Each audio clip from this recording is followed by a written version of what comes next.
안녕하세요 여러분, 낀 팀장의 일센스를 진행하게 된 한상아라고 합니다. 만나서 반갑습니다.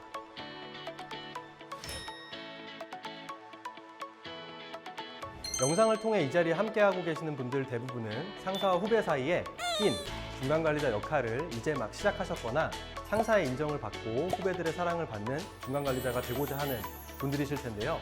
직장 생활에서 리더로서의 기회는 실력과 운의 요소가 결합되어서 찾아온다고 합니다. 실무자로서 인정을 받고 조직에서 적절한 기회가 있을 때 리더의 역할을 맡게 되죠. 하지만 이 기회를 성공으로 만드는 것은 운이 아니라 철저한 준비라고 생각을 하는데요.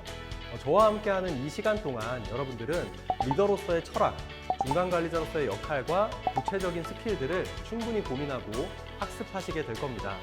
구성원들에게 존경받고 사랑받는 리더로서 차근차근 성장해 나가실 수 있도록, 또 변화하는 환경에서 중간관리자로서 조직에서 높은 성과를 거두고 인정받으실 수 있도록 함께 고민하고 노하우를 아낌없이 나누도록 하겠습니다.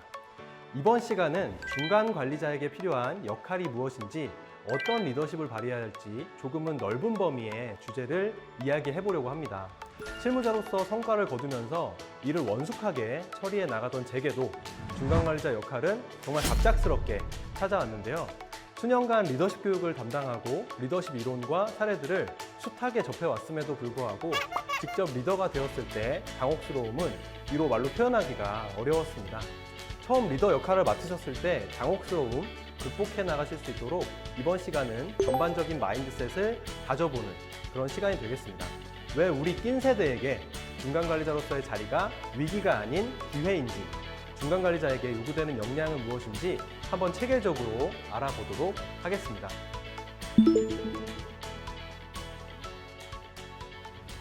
자, 첫 번째, 직장 생활의 8할, 낀 팀장 어떻게 준비하고 계신지 한번 여쭤보려고 합니다. 현재 여러분들의 조직 내 역할은 무엇입니까? 네, 실무자 겸 관리자, 관리자가 보통 조직에 존재하죠. 여러분들은 실무자로서의 역할을 다하시면서 담당 업무를 통해서 성과를 거두셨을 거고요. 그리고 조직에서도 인정을 받으셨을 겁니다.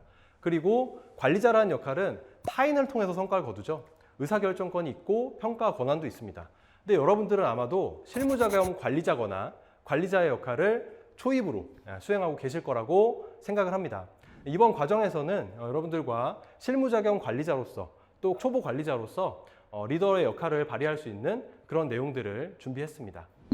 중간관리자의 사전적 정의와 역할을 좀 살펴보면요. 직능 부분의 운영에 대한 책임을 맡는 관리자, 최고 관리자의 의사결정을 보조하거나 촉진하고 현장 감독을 조정하는 역할을 한다고 되어 있습니다. 구체적인 역량으로는 계획, 조직화, 지휘, 조직 구성이라고 있는데요.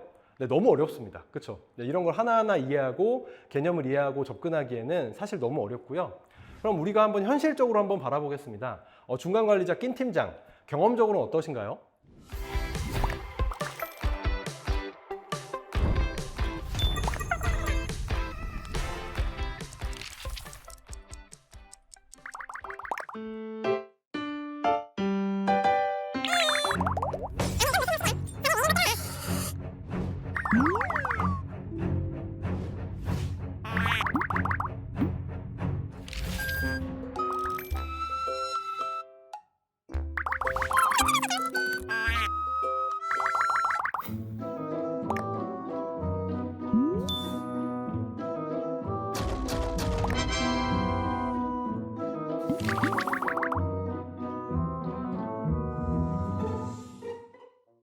책임은 있지만 권한은 크게 없습니다.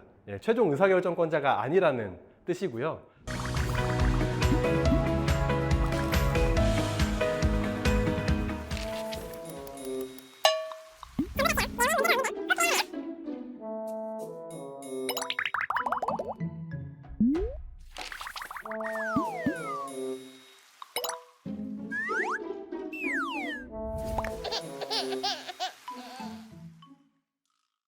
또 상사 비위 맞추랴, 후배 비위 맞추랴 고생하는 상사와 후배 사이에서 끼어서 일을 하는 역할을 하게 됩니다.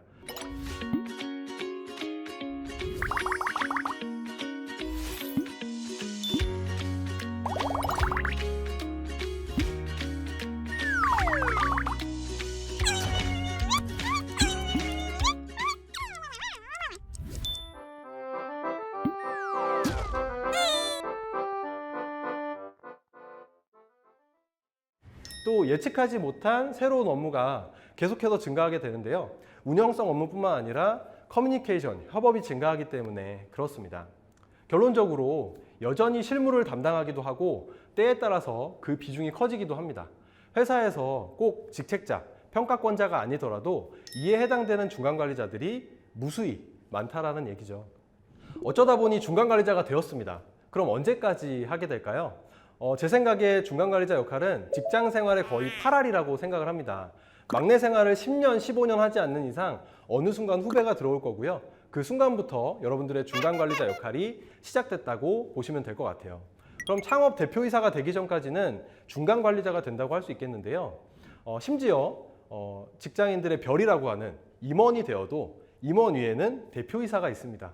그만큼 중간관리자로서의 역할을 이해하고 중요성을 인지해서 얼마나 잘 수행해내느냐, 이게 또 직장 생활의 행복과 성공을 가른다고 할 수가 있겠는데요.